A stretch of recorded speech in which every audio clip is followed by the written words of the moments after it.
Welcome back to the channel. आज हम पढ़ने वाले हैं सेक्शन 4 ऑफ भारतीय साक्षी अधिनियम, जो बात करता है relevancy of facts forming part of the same transaction. This section reads as facts which though not in issue are so connected with the fact in issue as to form part of the same transaction are relevant whether they occurred at the same time and place or at a different time and places। So ये section बोलता है कि वो facts जो directly issue में नहीं है लेकिन किसी ऐसे फैक्ट से जुड़े हैं जो इशू में है, मतलब किसी फैक्ट इन इशू से जुड़े हैं और उस फैक्ट के साथ मिलके एक ही ट्रांजैक्शन का हिस्सा बनते हैं, वो रिलेवेंट होते हैं, चाहे वो सेम टाइम और प्लेस पर हुए हो या अलग टाइम जगह पर। तो और ये जो अभी हमने बात करा that facts are not in issue but they are connected with the facts in issue. और ये जो कनेक्शन है ये कैसे, मतलब किस टाइप का कनेक्शन होगा? ये होगा आपका प्रॉक्सिमिटी ऑफ टाइम का, समय की नज़दीकी। मतलब जब ऑफेंस हुआ उस टाइम से पहले, सपोज करो मर्डर हुआ है रात को 2 बजे, तो रात को 2 बजे से पहले अगर कुछ हुआ है या रात को 2 बजे के बाद कुछ हुआ है तो वो चीज़ें प्रॉक्सिमिटी ऑफ टाइम में कवर्ड होंगी और वो कनेक्टेड फैक्ट्स में आ जाएंगी। सेकेंडली बात करता है प्रॉक्सिमिटी ऑफ प्लेस। जहाँ पर ऑफेंस हुआ है वहाँ पे एक्यूज 2-3 बार पहले भी आया था, ऑफेंस होने से वो 3 घंटा पहले भी आया था, 2 घंटा पहले भी आया था और 1 घंटा पहले भी आया था। सो प्रॉक्सिमिटी ऑफ प्लेस का मतलब जहाँ पे ऑफेंस हुआ है एक्यूज वॉज प्रेजेंट देयर, सो ये प्रॉक्सिमिटी ऑफ प्लेस हो जाएगा। Thirdly continuity of action. जब मर्डर हुआ 2 बजे तब वहाँ पे और चीज़ें भी हुई कि ए और बी के बीच में बहस हुई, लड़ाई हुई, एक दूसरे को गालियाँ दी गई, तो यहाँ पे कॉन्टिन्यूटी ऑफ एक्शन है कि उनके बीच में लड़ाई चल रही थी, लड़ाई होते होते होते ए ने बी को जान से मार दिया, तो ये कॉन्टिन्यूटी ऑफ एक्शन आ जाएगा। सो कनेक्टेड कैसे होंगे कोई फैक्ट इन इशू से? प्रॉक्सिमिटी ऑफ टाइम से, प्रॉक्सिमिटी ऑफ प्लेस से और कॉन्टिन्यूटी ऑफ एक्शन से। अब चाहे वो सेम टाइम और सेम प्लेस पर हो या अलग टाइम और अलग जगह पर, तब उन्हें सेम ट्रांजैक्शन का हिस्सा कहा जाता है। So they are said to be the part of same transaction. कुछ एग्जाम्पल्स देख लेते हैं for better understanding of section 4। Illustration A जो बात करती है वो बोलती है A is accused of the murder of B by beating him. Whatever was said or done by A or B or the bystanders at the beating or so shortly before or after it as to form part of the transaction is a relevant fact. So A पर B को मारने का इल्ज़ाम है, मतलब A ने B को इतना मारा कि वो मर गया, डेथ हो गई उसकी।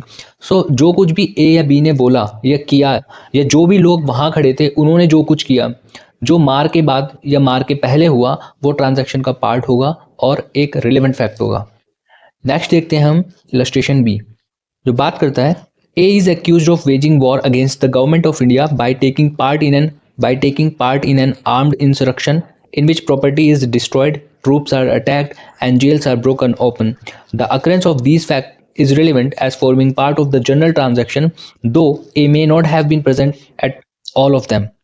सो ए पर भारत सरकार के खिलाफ जंग चलाने का इल्ज़ाम है जिसमें माल का नुकसान होता है, फौज पर हमला होता है और गोल्स, मतलब गोडाउन, माल का जो गोडाउन होता है वो तोड़ दिए जाते हैं। ये सब फैक्ट्स रिलेवेंट है क्योंकि ये सब जनरल ट्रांजैक्शन का पार्ट है, चाहे ए हर एक इंसिडेंट में प्रेजेंट ना हो।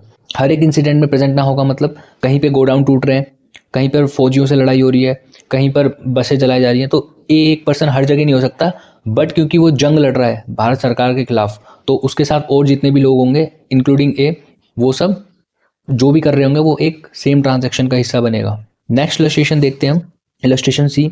ये बात करती है A sues B for a libel contained in a letter forming part of a correspondence. So libel क्या होता है? हम किसी की बेइज्जती कर रहे हैं या उसको बुरा दिखाना चाह रहे हैं थ्रू वर्ड्स, प्रिंटेड वर्ड्स, तो वो लीबल होता है। Letters between the parties relating to the subject out of which the libel arose and forming part of the correspondence in which it is contained are relevant facts though they do not contain the libel itself.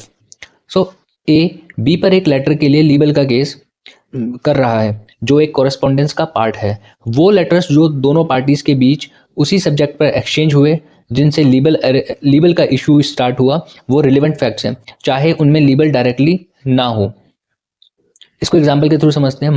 मान लो A B को एक letter लिखता है जिसमें लिखा है मैं तुम्हारे एक्शंस को नोटिस कर रहा हूँ, जो अगर एड्रेस नहीं किए गए तो कॉम्प्लिकेशंस हो सकती हैं, हमें इस पर और डिस्कस करना चाहिए। फिर बी ए को जवाब देता है ए के एक्यूजेशंस बेसलेस हैं और ए का कैरेक्टर ऐसे मामले में क्वेश्चनेबल है। दूसरा लेटर ए के खिलाफ डिफामेटरी शब्दों से भरा हुआ है, मतलब लीबल से भरा हुआ है। इस केस में पहला लेटर है, चाहे उसमें डिफामेटरी स्टेटमेंट्स हो ना हो फिर भी रिलेवेंट है, क्योंकि ये दूसरे लेटर में आई डिफामेटरी कमेंट्स के लिए स्टेज सेट कर रहा है।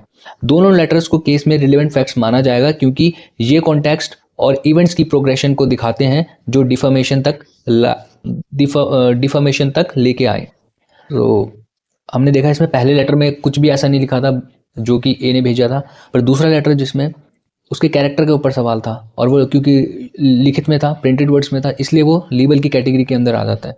सो जो पहला वाला लेटर था जिसमें कोई भी लीबल वर्ड यूज़ नहीं करा था, वो भी रिलेवेंट फैक्ट बन जाता है, क्योंकि वो एक पार्ट ऑफ द ट्रांजैक्शन है, क्योंकि ए ने बी को लेटर भेजा, बी ने ए को, ए ने बी को, सो वो ट्रांजैक्शन एक ही है।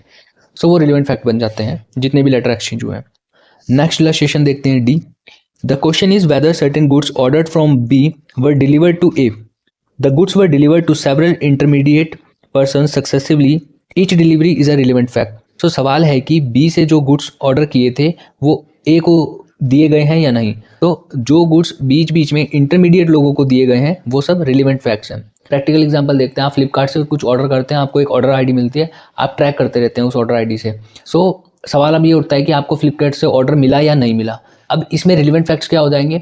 जो ट्रैकिंग आईडी में आपको रिपोर्ट दिखा रहा है कि आपका ऑर्डर दिल्ली से उठ के गुड़गांव गया, गुड़गांव से फिर वो हरिद्वार पहुंचा, हरिद्वार से देहरादून पहुंचा, देहरादून से आपको वो रिसीव हो गया। तो बीच में दिल्ली, हरिद्वार, गुड़गांव जहाँ जहाँ वो ऑर्डर गया वो इंटरमीडिएट लोगों के पास गया, वो ये दिखा रहा है एक रिलेवेंट फैक्ट बन के कि ऑर्डर जो है वो इस प्रोसेस से आया था और फाइनली आपको डिलीवर हुआ है। So thank you so much, that's all for the section 4। इसके साथ मैं एक चीज़ और ऐड करना चाहता हूँ। प्री में क्वेश्चन जो पूछा जाता है कि डॉक्ट्राइन ऑफ रेस जेस्टे कौन से सेक्शन में आता है, तो वो सेक्शन 4 के अंदर कवर्ड होता है, क्योंकि रेस जेस्टे एक इंग्लिश टर्म है, इंग्लिश लॉ से ली गई है, जहाँ पर रेस जेस्टे का मीन्स होता है part of the same transaction, continuing acts. So in case अगर प्री में क्वेश्चन आता है कि रेस जेस्टे डॉक्ट्राइन कौन से सेक्शन में, so you can mark section 4 as the right answer. Thank you so much.